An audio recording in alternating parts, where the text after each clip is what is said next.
From the creators who brought you RuPaul's Drag Race and $1 Million Listing, this is World of Wonders Wow Report.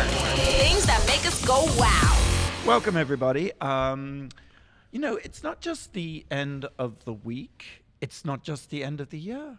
It is the end of the decade. Mind-blowing. 2020, right around the corner. So I thought on the Wow Report this week, we'd do one of our specials counting down the top 10 TV shows from the 2010s. The decade that has no name and no real identity, as far as I can tell. I'm Fender Bailey, co-founder of World of Wonder, joined as usual by Tom Campbell, our Chief Creative Officer. Oh, you say that so seductively. Yes. And James St. James. Yes. Oh, maybe you guys have the flu. I don't know. One or the other. Nice to be here. Editor of the Wow Report. And of course, Blake is here too. Hi. Shall we do it? Should we Yes. just leap in? Number 10. Yeah. Number 10. Best series of the 2010s that made me go wow. Uh-huh. Scandal. Okay. Shonda Rhimes. It started in 2012. It ended in 2018. It felt like a lifetime when it was on. Feels like it was on for longer Right? than that. Yeah. And Did you say 2010? And it's- 2012. And it feels like it 2012, yes, I'm started sorry. earlier than that, too. I know. When I was researching, I thought, did this dip back into the aughts? But now I have to make a confession. I've not been a big Grey's Anatomy watcher. Not because it's not great, which predated Scandal. Shonda Rhimes' first huge hit, and it continues stronger than ever. Ellen Pompeo is a friend of WoW. I have trouble watching medical dramas. Oh, I You do too. too. I'm just a wimp. But ER, I I could don't- never watch ER. I don't do procedurals either, police procedurals. But I just can't see the blood. I can't see the dying babies. I don't have the stomach for it. Okay. And I know that Shonda Land kind of invaded the public consciousness and continues to through Grey's Anatomy. Scandal was the first time, and it's one of those shows that popped up on my Facebook feed. I wasn't watching, and I'm a very late adapter. I'm very grumpy about new things, and everyone would be like, "Oh my God, Scandal! Oh my God! Oh my God! Oh my God!" And finally, I think I blame Netflix. I think I got Netflix. I'm like, okay, I have to binge something, and I went back to day one of Scandal, and it's the best written pilot. It's You have been, oh my God, Scandal Forever. ever since. But wait, I always get it confused with Revenge. I did like Revenge. Revenge Okay. was on ABC. Revenge was Michael Kelly, and it was about the girl who went back to the Hamptons Yes, and Madeline yeah, yeah. Stone. This is Kerry Washington as Olivia Pope. Right, okay. Who is based on someone from the Bush years, W years, who was like a PR problem solver. And, Olivia Pope was, I've got it handled. But she was having an affair with the president, played by Tony Goldwyn, who is in his 50s. so and that handsome. stomach just goes flat into those pants whenever that shirt comes off. I just remember him in Ghost. I was just going to say, the hotter. iconic He moment is when hotter He now. started Yeah. hot and he got hotter. But is he in Ghost? he's the guy who got dragged The off bad by the guy. devils. Oh, okay. Yeah, Um, and he's also the son of, or the grandson of Samuel Goldwyn, isn't Yes, he? he's of the Goldwyns. He's a Hollywood royalty. But Guillermo Diaz played an incredible character. This dark programmed murder program. Joe Morton played Olivia Pope's father. All the speechifying on that show. It was incredibly, says the white guy, African American in its references. And it was a world that you thought of like the extras were African American. Like leads were African American. There was a population. It was during the It's Obama Obama. years. Most I was of gonna it. say it's Obama era. and it's the way you wanted to believe Yes. that the world would be. But it was the darkest, we thought at the time, before Trump, the darkest display of Washington, and there was all this intrigue, and even the good guys that wore white hats, and that was a big thing, they were wearing white hats. Sometimes they had to make decisions to lie and even kill to preserve the United States of America and what we stood for. Here's my question: is it the chicken and egg? Because you also talk about the pace of the storytelling. They cram so much Yes. narrative into every episode. Do you think that has resulted in the Trump news cycle, which is just jam-packed with Maybe, scandal and events? because reality TV always gets the blame for it. Maybe it And was did Shonda. it also set people Shonda, up blame to Shonda. did it also set people up to not care that their politicians were lying and killing and doing things?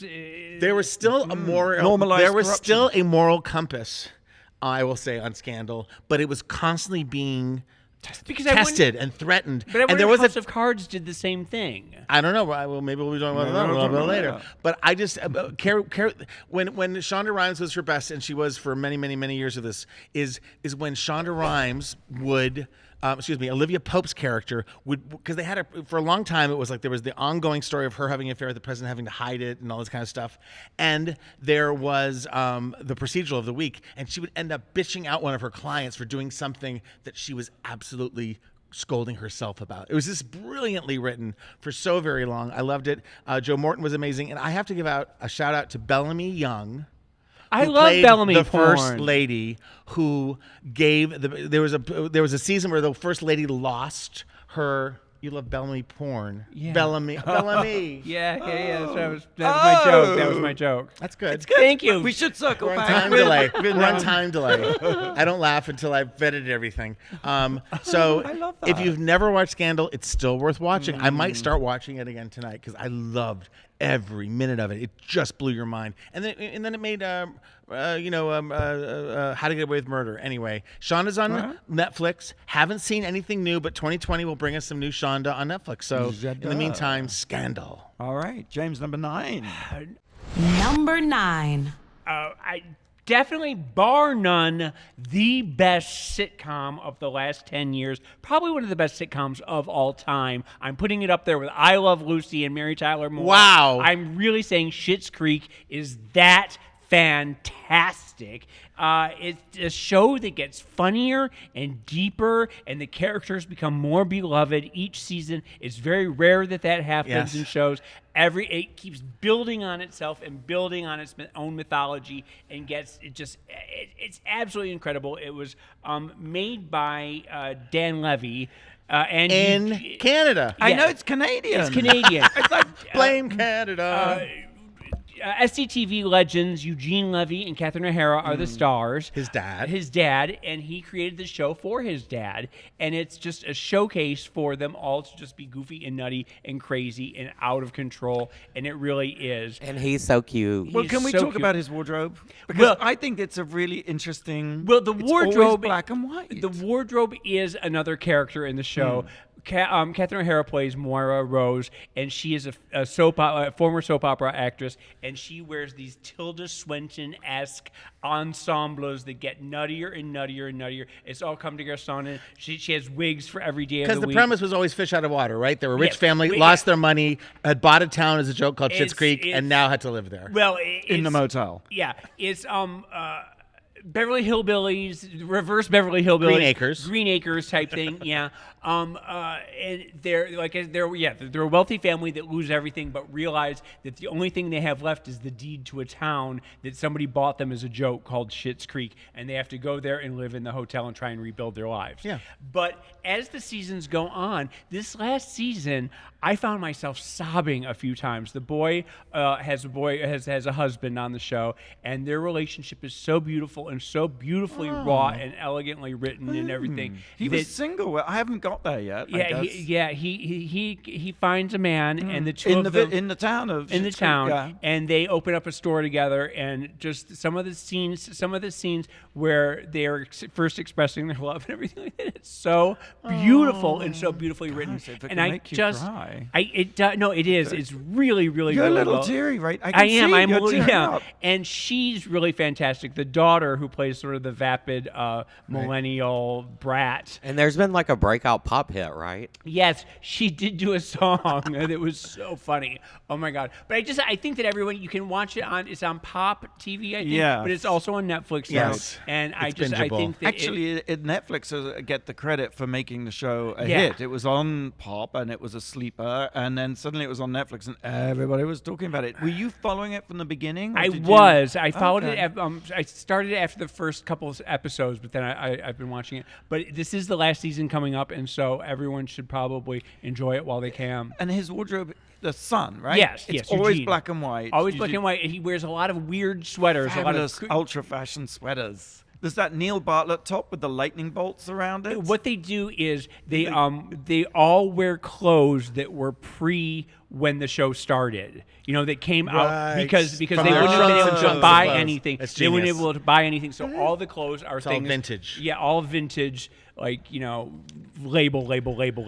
And this, as cliche as this is, a sign of the best TV shows of this past decade include shows that we've never seen. One of us, because yeah. some of us, because there's just so much TV. There is so it's just a waste of The golden age of peak TV, right? Yes. Do we agree? that nobody sees anything. I know. Nobody can agree on anything. But this is good. Maybe as we head into the holidays, this gives people some ideas of things to binge. good. Okay, idea. yes, a very good idea. In fact, the next one, number 8, Number 8. is Killing Eve. Have you seen Killing Eve? I've never seen Killing Eve either. I've watched 1 or 2. I loved it. I haven't been able to catch up. Well, Killing Eve is, I guess it's a procedural. I don't know. Would you call it a procedural, Blake? It's a psychological thriller procedural. It is, right. She is a serial killer. Villanelle is a hired serial killer assassin. She's What? a Soviet assassin. Yes. Who? The actress. Villanelle. She plays just won her. And an she Emmy just this won year. an Emmy, and she's a Brit. She plays this fabulous, sultry was Sandra Russian Oh. assassin. But so Villanelle is evil, but on the good side, because she's a serial killer and just Yep. is a hit lady, and on the side of the good is Sandra Oh, the bumbling police type person, Yes. who is drawn into investigating and trying to track down, and then crosses the line and becomes obsessed with Eve. So killing so Eve is the serial killer. Correct, And yes. Sandra has to kill Eve? Is that where the title Sandra comes has from? to find her, And stop her or whatever. stop her, Yes. exactly, but finds herself becoming more and more consumed and possessed and And obsessed. in the setup, Sandra Oh character is kind of very every woman. She's kind of she's in an Yes. imperfect marriage, Right. and she's kind of sloppy and fun and lovable. right. But she's obsessed with serial gets- killers. Now, she has a Sandra- special Faded. notion. That's Yeah. Sandra right. wins awards after awards after awards Yeah. for this. I don't.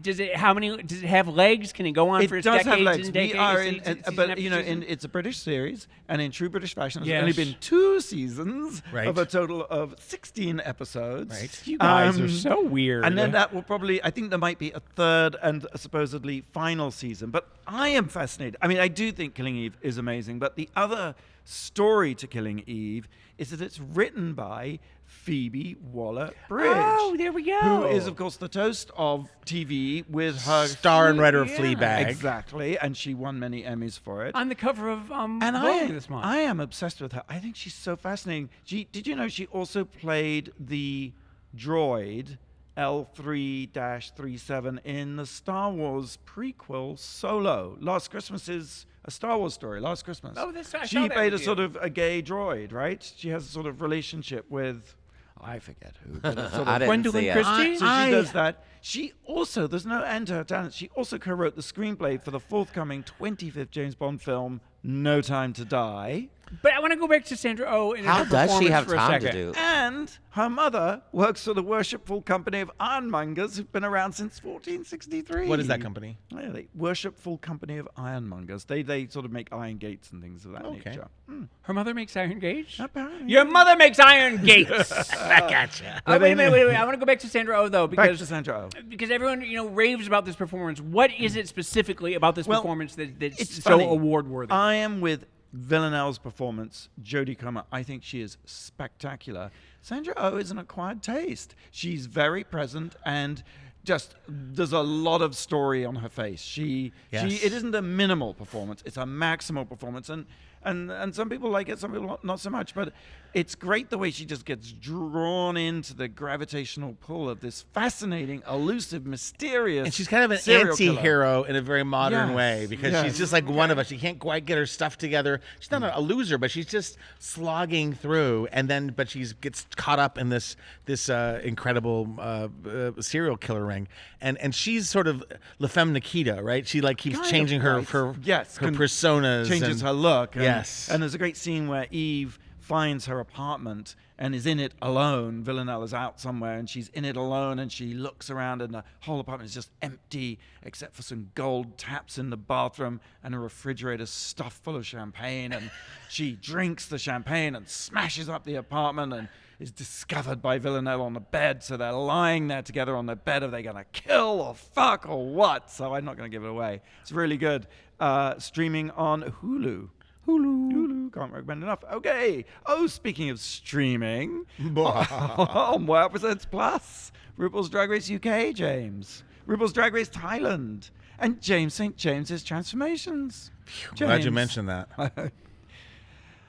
Oh, also Morning TNT, Alyssa's Secret, and so much more. So much more. Okay, so sign Go up. to wow-presents.com. I love it. Thank you, Blake. Yes. Because I can't do URLs. You have a question? I do have a question. Many of these shows that we were speaking of are now streaming on Netflix. Netflix, the idea behind Netflix came in 1997 after the CEO was charged $40 for a late fee for what movie? Oh, for a video rental, that's good. Yes, because Netflix used to be DVDs, right? Was it ever videotapes? No, I don't think so. No, I think it was after We were that. DVD And they would send it to your house, right? Yes. But late fees were the key to the success, weren't they? Because you would check it out at the video store. There were no never- late fees on Netflix. Right.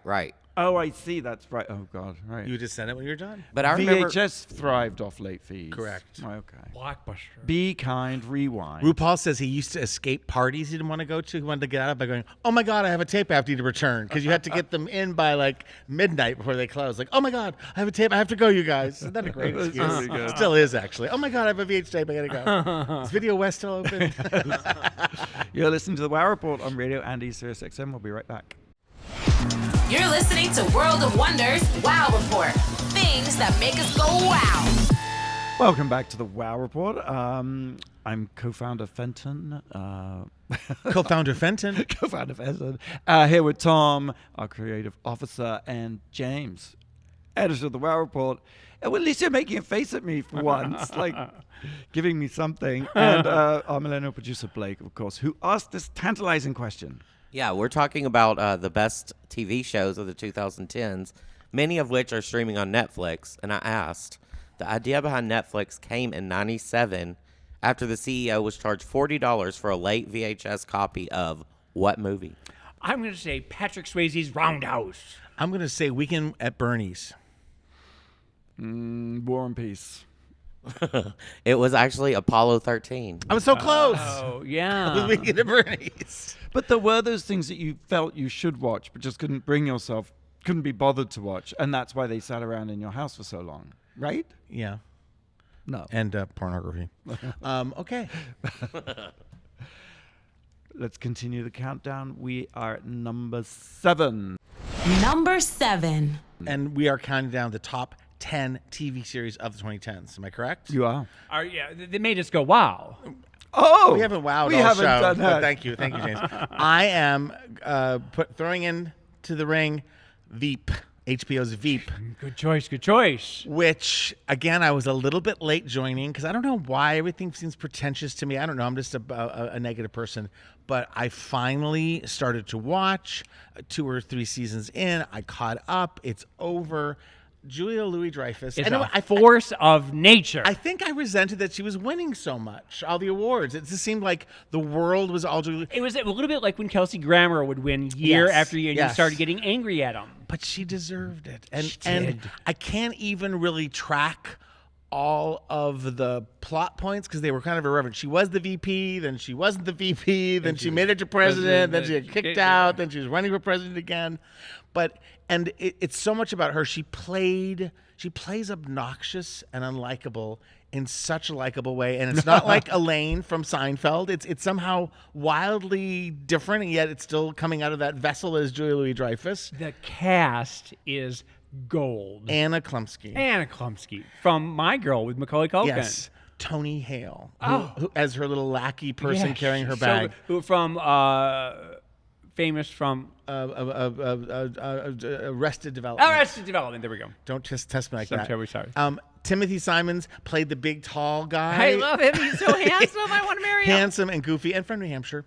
Matt Walsh played the publicist guy. Reed Scott was the smarmy Politico who's so sexy. Who I just saw a movie that he was in. I just saw a Late Show on the plane with Mindy Kaling, and he was in that. Gary Cole was amazing. Sam Richardson, who was the big tall guy's friend, right, yeah, who's a comedic genius. He's going to be on Drag Race this year. Oops. And and Sarah Sutherland, who played her daughter, who was just so put upon and became a lesbian and fell in love with Clea Duvall, who was her former Secret Service thing. On and on and on. I don't know how to sum it up other than if you haven't seen it, you need to see it. And it's another political one, as it turns out, and that ran mostly during the Obama years and spoke of our government's dysfunction and how cynical DC is. And now it has run during the Trump time. It hasn't been ruined by Trump, but it stopped being a satire of politics, and it became a mockumentary of sorts. Exactly. But it was just so well written and so fun. It would bring out in me. I'd sit and watch, and at some point, I would start to have that that What is that? That's when you laugh from within. It's not like a ha. It's just like it's a deep belly laugh. Yes, and it's invaded your. And sometimes you'll wait for 20 minutes, and the whole thing sets up, and then something happens, and it just like your body is haunted by a laugh. And that's what Veep gave me. And Julia Louis-Dreyfus, I think maybe she's tied. Maybe she's passed Lucille Ball. Passed. I think she has. As the most Emmy wins. Yeah. And, good on ya. And kind of always have loved her in so many ways. She seems like a good person. Don't know her personally. But Veep, one of the best of the 2010s. Also, if you're in a Julia Louis-Dreyfus mood, National Lampoon's Christmas Vacation. Oh, one of the best Christmas movies of all time. Oh, nice. Love that. Number 6, James. Number 6. This is something I've been wanting to talk about on the show forever and ever and ever, but there's never been a way that to present it to you guys that you would actually sit down and watch it, because you guys are hard sells. You're tough nuts to crack. Thank you. In the grand tradition of cartoons that are meant for adults. Okay, Right. Which I already have a problem with, but go on. Okay, but you think Flintstones was a primetime TV show for adults. It was a parody of the Honeymooners. Yes. It was, you think Simpsons, which is really, the first 10 years of The Simpsons were some of the smartest stuff on The television. first of the 30 years of the first decade was really quite it's true. excellent. The first 10 years were written by Yes. Conan O'Brien. Yes. It was, all the Harvard graduates, the Harvard Lampoon people were writing it. That right there should be, for you. Competition. Ding, ding, ding. Yeah. What about People SpongeBob SquarePants? SpongeBob SquarePants is different because there's cartoons that are for children that they know the parents are watching. Oh, okay. So, but this is just strictly for So adults. what do you got for us? Okay, this is Rick and Morty. Okay, Rick and Morty on Adult Swim. It is the plot is it's Marty McFly from Back to the Future and the wacky scientist. Yes. From Back to the Future. They're grandfather and son now. Okay. In this cartoon, and he's an alcoholic, narcissistic, megalomaniac genius. The grandfather. And the son is this 14-year-old kid who's got all these issues and everything. But he takes the kid on these intergalactic adventures every week. Okay, and every week it's one of the smartest shows ever written on television. Every episode you learn about physics and astronomy and quantum theory and string theory and chaos theory and various various kinds of existential philosophies and everything as they're traveling through dimensions Right. and time and space. And Are there poo jokes as well? more poo jokes, more burp jokes, more fart jokes than anything. It is a dirty, filthy show. But High and low. but the plots are so intricate, and you find yourself like it just spins so far out of control every single episode. Dumb question. Are they half hours? They're half-hour episodes, and it's Sunday nights on Adult Swim. It's just where they're doing so many groundbreaking things on Adult Swim. There's this show Joe Pera that I would like to talk about at some point because that's mind-blowing. But this is just it's a show that Fenton, I often think of you and think you would really just get into this. I'm going to watch it, I promise. It's streaming on Hulu. Yes, it is. Right. And every episode is just absolutely batshit insane. That's crazy. Blake, have you ever seen a Rick and Morty? I haven't. I get it confused with like BoJack Horseman and Adventure Time. Like they all run together What to about me. Family Man? Is it That's on Family Fox. Guy. Oh, Family Guy. Did yeah. Rick and Morty present us with an Emmy? Am I wrong? Didn't we have an Yes, animated? they did. Yes, they did. I met Rick and Morty. Yeah. Yes. It's just like I said, it's just batshit insane right. and smart as hell, and it's just I wish that everyone would give it a chance. Love it. There's no real segue to this. Number 5. Downton Abbey. Number five. 5. I'm there. Well, Best of the decade. It launched in September of 2010, so it's Yes, like it one of did. the few series that actually launched with the beginning of the decade. I thought that first, it's almost like the first 20 minutes was so unbelievably brilliant. It was following a sequence, if I recall rightly, in which a newspaper boy is delivering the newspaper to Downton Abbey Titanic. as they are making breakfast and the maids are going about. There's a great moment where they take the newspaper and they iron it for Lord Crawley. And then the ironed paper is taken through to the breakfast Wait, room, where they then reveal, fuck, the Titanic sank, which sets in motion the whole drama because I think the heir to Downton Abbey was on the Titanic. Yes. And so this creates a succession crisis for Downton Abbey.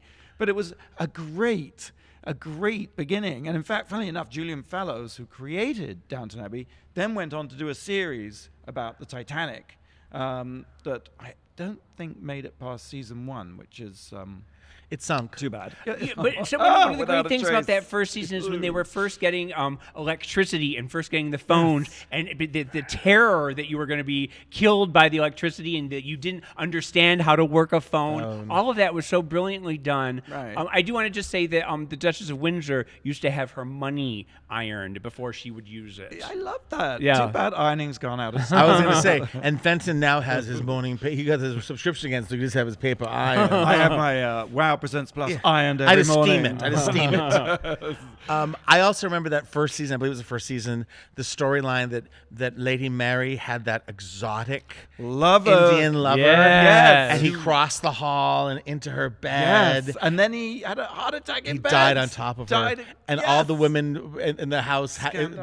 upstairs and downstairs, had to carry him across in a bed sheet. Oh, so which came to play out seasons later as a scandal that was revealed. The cast is so fantastic in that too. Hugh Bonneville is Lord Crawley. But here's where I get nitpicky, because I think Michelle Dockery is Lady Mary. Yes.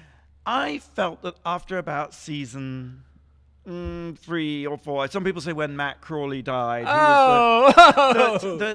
it just sort of devolved into, they have about 3 set reactions. So the whole thing just became, someone said they were just playing their tapes. And in fact, even Maggie Smith, who is, I think, the breakout not the breakout star, but the standout star, Yes. the whole thing. The meme star from Downton Abbey. Right, she plays a very grumpy, dry, droll, bitchy, Matter of fact. elder statesperson. Yes. She said, I didn't feel I was acting in those things.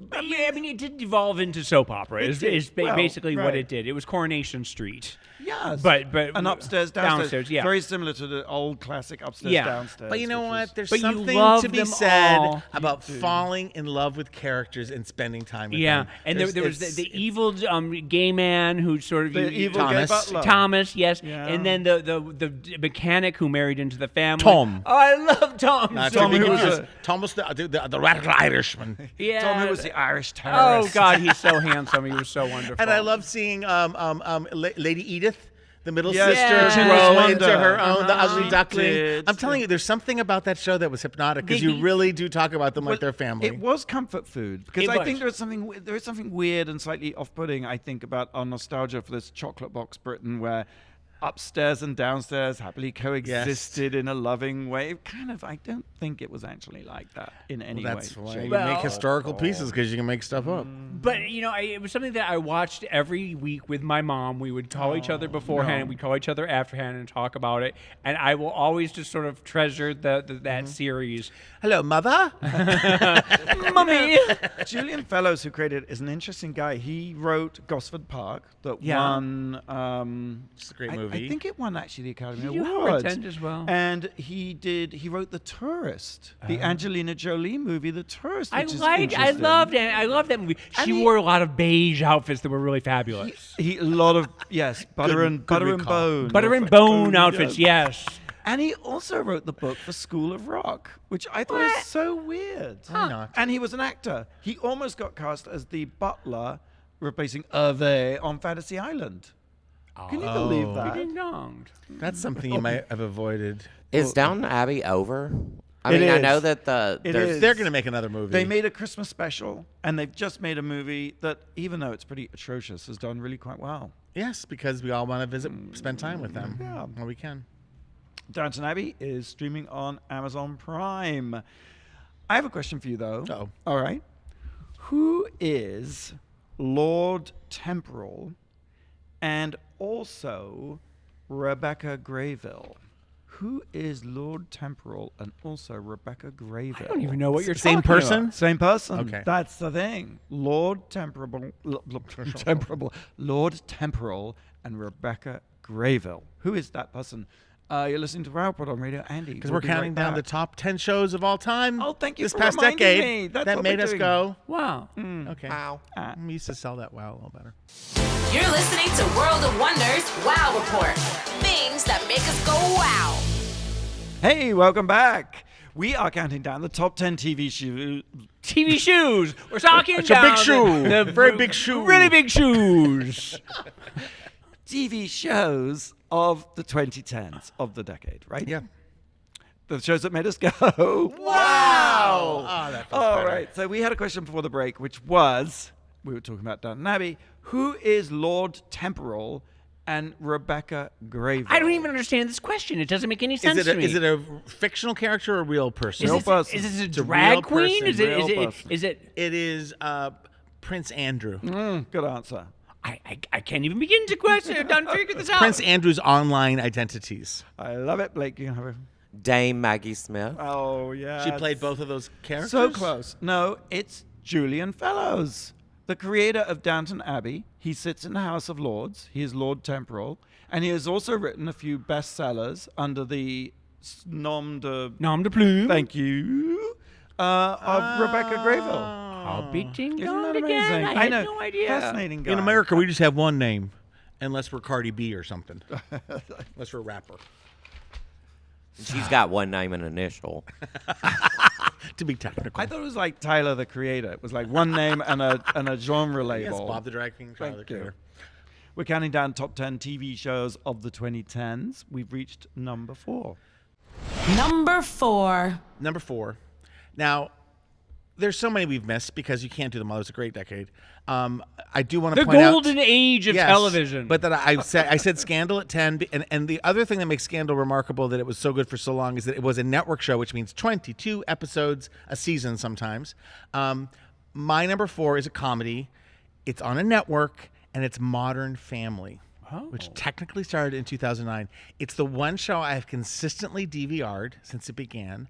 I watch it. I watch every new episode. You're still there? You're still on board? I watched last night. You did? Okay. I can't help it. I find that to be, I think it's one of those culturally shifting shows. The fact that they had, the storytelling, not that radical at the time. We're gonna follow 3 families. They're interrelated, but we're gonna tell 3 separate stories with 3 separate characters. They're gonna intertwine because they're a family.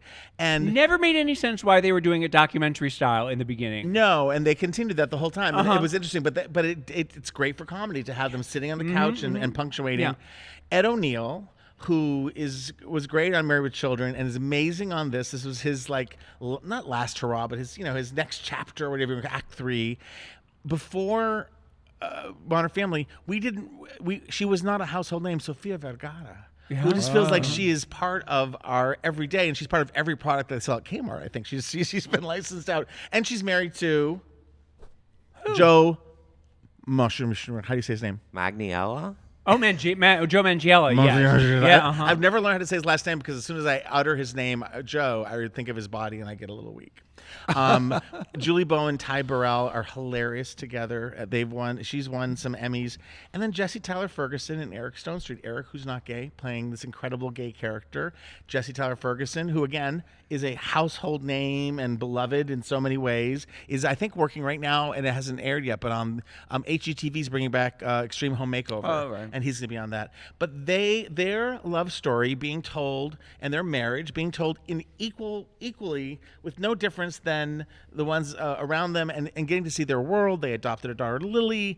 They have these outrageous gay character friends. Pepper. Pepper, who's played by Broadway's Nathan Lane. Yeah. Just so great. What? Did you know that who was up against Oh, I Jesse did Tyler know this, Ferguson yeah. for the role? No.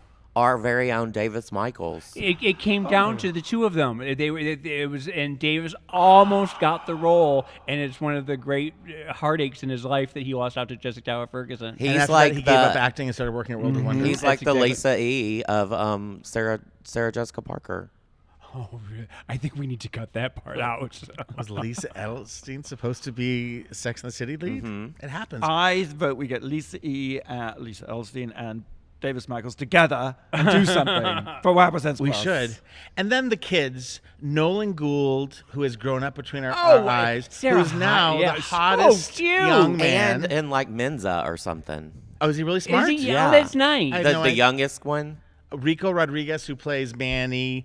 Sarah Hyland. Sarah Hyland, who's So such funny. a fashion plate. She's going to be on. And I her should say- husband, I love him so much. What's his name? I can't remember his name. But Adam Devine's in the show, and then of course Ariel Winter, who's the Brainiac's daughter. Who's I have the cats. I don't have children. Passage of time.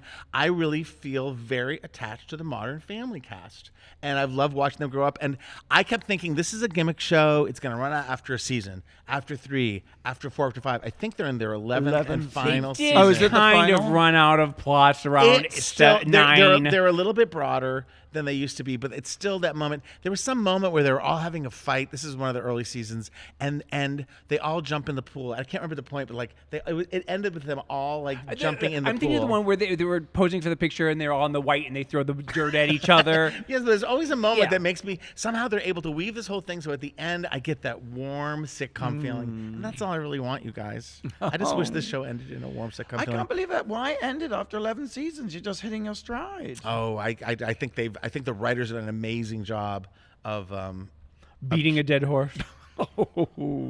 Modern Family is streaming on Hulu. It's nice that there are some things on Hulu we're talking about.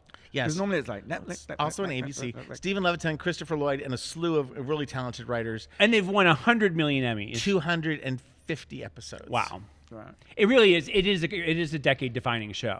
Yeah, definitely. Well, do you have a decade-defining show for us at number 3? Number 3. I do, and this is sort of a controversial pick because it's not a show that I like or a show that I even will watch, but I think that it's something that needs to be acknowledged and we need to talk about This it. feels very James St. James. Pay attention, people. American Horror Story. Okay. Oh. It's it cemented Ryan Murphy's status as a Hollywood powerhouse. He had done shows like Glee and Nip Tuck and Popular, but this was the show that really put him on the map. It was a career-defining triumph for him that really tapped into the zeitgeist of the decade. He has a preternatural knack for casting, for stunt casting. He gets the best people, the most talked about people, the people that you want to see to come do episode Jessica after episode. Lange. Jessica Lange, Frances Conroy, Kathy Bates, Emma Roberts, Angela Bassett, Sarah Paulson are people that he Yes. uses over and over again. There's also, Gus Kenworthy, Joan Collins, Colton Haynes, Billy Porter, Patti LuPone, Patti LaBelle. Like everybody you could ever want to be in a show is in his show. Jeffrey Bauer Chapman. Jeffrey Thank you. Bauer Chapman, yes. And while the show routinely devolves and goes off the rail and just disintegrates into pointless twaddle, it really does. Is there a twaddle with a point? My favorite thing. But that's part of its myth, mythology, right? It is, because Sorry. the shows start off with a bang, and then they throw a million plots at you all at once. He's got a million plates spinning at the same time, and then he just sort of walks away from it and like has no idea where he's going to take anything. And that sort of set the precedent for a lot of TV in a lot of entertainment. That expression, I remember one network executive continually combusting. Yes. They want shows that are They don't want to have a bang at the beginning or a bang at the end. They want to bang, bang, bang, bang, bang, bang, bang. Yes, and this is it's sort of like what Mass happened with shooting, if you will. Lost. God forbid. It's sort of like what happened with Lost, where you have Yes. this brilliant setup. Well, they were. This brilliant Right. set it, and then 3 seasons in, they were like, we have no idea what we're But they doing. were brilliantly lost. I mean, Lost, Yeah. it's called Lost, and they were lost. It's all Yes. meta, so it all works out. American Horror Story, how does it define the zeitgeist? Because it just seems like it's just everything. So Well, there's nothing left that out. is the decade. The decade is just throwing everything on against I the wall see. and seeing what the sticks. 2010s is But algorithmic. It's Yes, He everything yes. also, now. Right.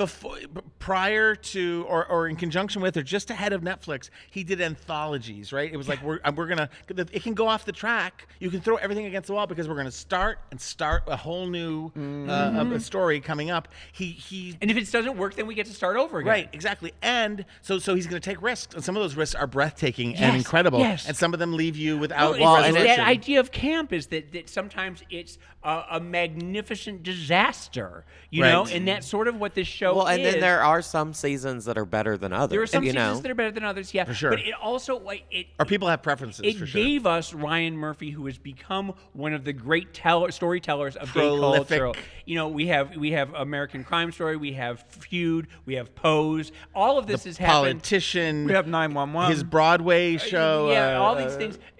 How does he sleep? But Maybe he doesn't. He got all of this because of the success of American Horror Story. So there's no way we can I not thought it talk. was Nip Tuck, really. Wasn't it? Those I things, feel those like- things were very definitional, and but it was like it wasn't. It didn't. It didn't invade the It wasn't- pop culture to the extent that American Horror Story has. really. And because they seared you too. They're so scary, and they sear into your mind, and even conceptually. And he did. You mentioned the cast, but he has. It's like it reminds me of like Orson Welles used to have his sort of Mercury Theater, players, and he goes With Agnes to a lot of Moorehead, the yeah. same people, and they bring the quality. They bring the continuity. Jessica Lange, really? I mean, we had Jessica Lange on TV for 5 years. Yes, and again, Is the it politician. over? No, I think just- this next season might be the last. They're kind of bringing them all together or something. Yeah. I've lost track. Oops, we're getting the Oh, wrap. all right. Blink. I thought it's funny because I thought you were going to do The Walking Dead, Which which also. Why would you think that? Because it was written down here. Well, on you my should know list. better than that. Yeah, James always throws something. But it's sort of related, isn't it, in a way? I It mean, I is, think it zombies is. might be the undead. Might I would be- like to talk about Walking. I would like Yeah. to talk to you to get you both to watch it. Yeah, I love the zombie concept, and I love the moment when zombies are taking over. But then once we're in the zombie world, But this is the thing, because Walking Dead is not about zombies. Oh. The zombies are just peripheral characters that every once in a while you have to stab. But Mm. it's basically the power struggle. It's the same thing as Mad Men, Downton Abbey, Game of Thrones, all of those shows. So I'm assuming Walking Dead is number 2. No, number 2 is Number 2. House of Cards, which I feel. I mean, we can talk a bit about Walking Dead, but House of Cards debuted in 2013, went for 6 seasons, introduced us to a really, actually at the time, and I'd forgotten this, was a Clinton-esque configuration. You had Robin Penwright playing Claire Underwood, married to Frances Underwood, who was a Democrat senator, right? Who was then passed over for Secretary of State and goes on a vengeance-wreaking plan and hatches a plot to become president. Yeah. And that's what happens, basically, over the course of many seasons. Well, and it was like the first big Netflix show. Well, right? right. I think it brought That us to and- the binging, didn't And it? Orange It is was- the New Black were kind of the two that you would go from one season then the next. It had, I remember the cliffhanger or whatever where he pushes the girl in front of the train. Yes, that was a there great were things one. that were happening. Characters are being killed in a way that again is part of this new decade of Well- like short run, and we're gonna have things happen and explosion. Well, that's the interesting thing, because as you probably know, House of Cards was based on a British series that was about Margaret Thatcher's rise to power, Right. and how she was the sort of hateful villainess of the whole thing. And this American version, basically, there's a couple of similarities. Like, I think one of the evil people in the original House of Cards was called Frank Urquhart or something, and his cufflinks were F.U. And of course, you've still got the initials Francis Underwood for the Yes. F.U. character. But what happened with House of Cards is, I guess, halfway through, Trump became president, and the whole narrative changed, because suddenly it felt that what had been a predictive or a dark political thing suddenly became the real world was Right. dark. And there was that great ending at the end of season 4 where the Underwoods sit in the Situation Room and they're witnessing a hostage about to be assassinated by the sort of equivalent of the Al-Qaeda.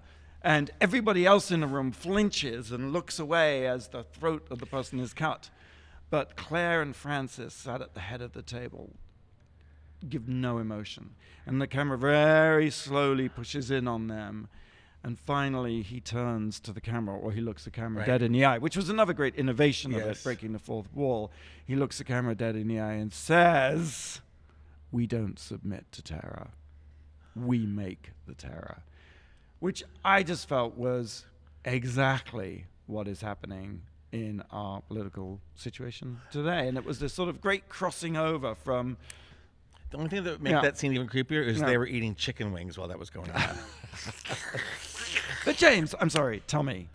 But hasn't the fact that Kevin was brought down by the Me Too movement well, that's the next chapter. Made this sort of fall into irrelevance? We don't need to watch this show anymore because we learned to hate him so much. The show came to an end when he was brought down by the Me Too movement, which creatively could have been a perfect solution for House of Cards, because Robin Penn Wright, who is the coldest, iciest, bitchiest, she is the sort of Dame Maggie Smith, as she is in Downton Abbey.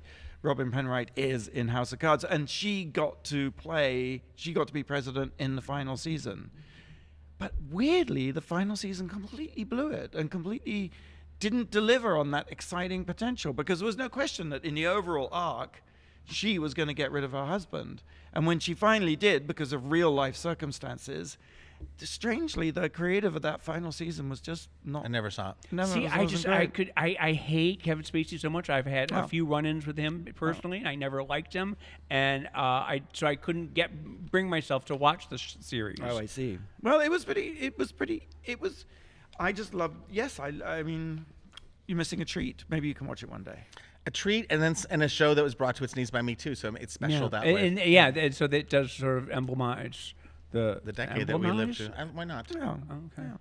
Embody the decade. All right. We have to take a quick break. When we come back, the number one show of the 2010s that made us go, wow. You're listening to World of Wonders Wow Report. Things that make us go wow. Welcome back. So what? We've been counting down top 10 shows of the 2010s. I wish there was a name for this decade. It's really frustrating me. The 2010s is so, like the 70s at least, the 80s. The teens. The teens. I think that's emblematic of the fact this decade has no flavor or character. Or we just went down with the most amazing shows, and we're about to the number one show. Yeah, but what's the identity of the decade? Well, but historically speaking, though, the first 20 years of the 1800s, the first 20 years of the 1700s, the first 20 years of the 1900s really never had that much going on. World War One. I think that was quite a busy decade. But that was 1919, though, 1914 to 1918. Oh, okay. Because I had the same feeling too. I was like, what happened in the 1910s? Well, it was the Edwardian era, and there was lots of barbershop quartets and things. But it wasn't until the 20s that we really had the explosion of art. So we're hoping that the 20s is really... I hope we have another roaring 20s again. It's got a good ring to it, 2020s. All right. Enough procrastination. What is the number... James? I have to do this. I have to say it. It is the biggest, most expensive, most shocking, most important, most talked about television show in the history of television. Number one. Game of Thrones. Here's the problem. I don't disagree with you. I never watched any of it. Never seen here's it. Here's the thing, and all three of you, I get so angry with you about this because I maintain that if you watch this show, if you give it a chance, yes, it's bloody, yes, it's misogynistic, yes, it's violence, but that's just the world that is presented to you. It is also storytelling on such a grand level that you have never seen before. It's bigger than any blockbuster movie. It has hundreds of characters, hundreds of storylines spinning at the same time that it masterfully never falters until the last season, but that's a different story. But you don't have to like dragons. You don't have to like magic. None of that. It is the same thing as Downton Abbey. It's the same thing as Scandal. It's the same thing as House of Cards. It is people struggling for power in a very specific milieu, and it doesn't matter if it's in another world, if it's in the 18th century, if it's in politics, whatever. It's the same damn story. There are millions and millions of people around the world that agree with you. None of them are in this room right now, but but obviously it was hugely defining. And if you just gave it a shot, if you just wandered when into I it, go into my retirement community in about 5.5 years, I've said I will sit then there I'll in have the the old folks' time. Then home. I'll have the time. But I am excited because it's good that the good news is that in a sort of too much to watch world that we have some things to look forward to watching. There is 145 episodes for us to watch. It is something that you will find people to love in this. You will find people to love and hate and have crushes on, and the outfits are fantastic and the CGI is fantastic. And the last season fell apart because we all work in Hollywood and we know what happened there. They were given X amount of money and they could have done 2 seasons of 16 episodes, but they thought, no, let's push it into 8 and really get the bang for our bucks and really get all the things we want to do. And so they rushed it, and that last season feels a little false, but I think there's so many we didn't talk about, so you can complain about them. But please, if you're watching us on YouTube, the Wow Report Radio, Andy, give your suggestions. Honorable mention to The Good Wife. Honorable mention to Atlanta. Honorable mention. Oh my God, Atlanta, of course. To RuPaul's Drag Race. I was going to say yes. I mean, obviously, we all should have said that. Breaking news, y'all. Reddit just published their most talked about shows of 2019. RuPaul's Drag Race number 4 in top television communities and number 2 in top reality TV communities. God bless. Yeah. Yeah. I'm not going to say what the others are. No, but Game of Thrones is in there. Yeah, Game of Thrones is, James. So yes. I think RuPaul's Drag Race, I think what the idea of Laverne Cox and Orange is the New Black, there's been such an acceptance and better representation of LGBTQIA this decade. And Pose is something that we should. And talk Pose about. is amazing. Definitely. So it's like it's all of those are amazing things, and I'm proud that we're part of Drag Race. 'Cause I think it's been part of that conversation and opening up and giving a platform to people who were marginalized and not paid attention to, and it's done with great love. So so much to watch, and and we've forgotten so many already. Yeah. But, Well, thank you, James. Thank you, Tom. Thank Yeah. you, Blake. Thank you for tuning in to the Wow Report on Radio Andy Sirius XM. Previous episodes are on our YouTube channel, Wow Presents. We'll see you same time, same place next week. okay. Until then, go out and do something that makes the world go wow.